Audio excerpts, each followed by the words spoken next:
Hi everyone, today we're going to be focusing on RUAE question types again, but this time we're going to be focusing more on imagery questions.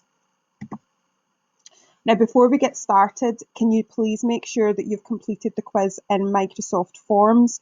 I really want you to do that quiz before we move on with anything to do with imagery questions.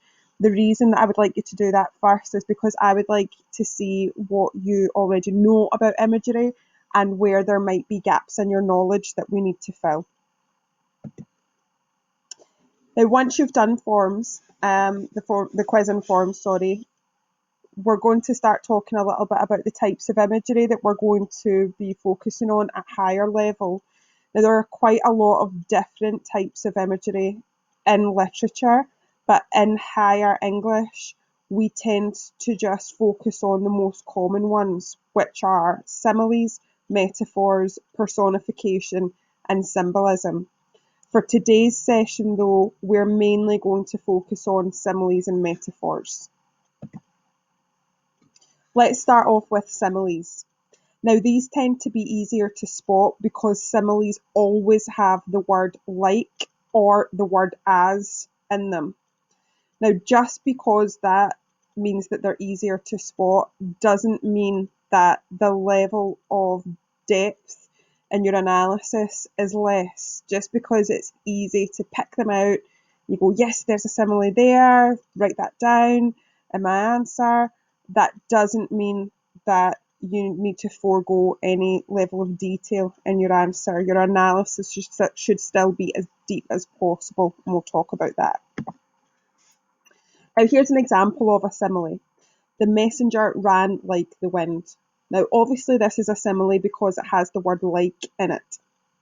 Now, if you were asked to analyse the effect on the reader in your exam or in your prelim, I've put down a couple of answers here. So one of them is a good answer that would get you all the marks that were up for grabs, probably about 2 marks, and the other one is a bad answer, and I'll talk you through those. So let's look at the good answer first. Now, the good answer not only gives you the meaning of the phrase, the messenger ran like the wind, but it also explains the effect that it has when you read it. So the good answer says, the simile gives the impression of the messenger's speed. Let's stop there just now. The simile gives the impression of the messenger's speed. That's us explaining what the messenger ran like the wind means. It talks about the messenger's speed because it's referring to the messenger running like the wind. Now we go on to explaining the effect. As the wind is seen as a powerful force that can reach great speeds. This gives the reason why the messenger's speed has been compared to the wind. It explains why it's been compared to the wind and therefore explains the effect on the reader of using this, why the writer has used this simile. The bad answer, however, just gives us a little bit of information. The bad answer says the messenger runs very fast. That's not analysis. That's not enough analysis at higher level.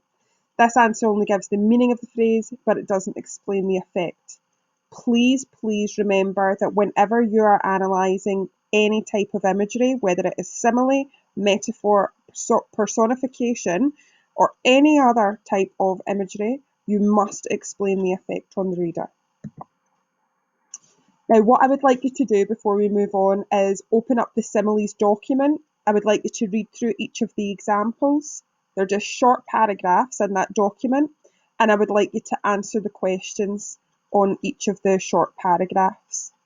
I'd like you to pause this presentation just now while you're doing the Similes document. Once you've finished the questions and read through the paragraphs, then you can come back to this presentation and we'll move on to metaphors.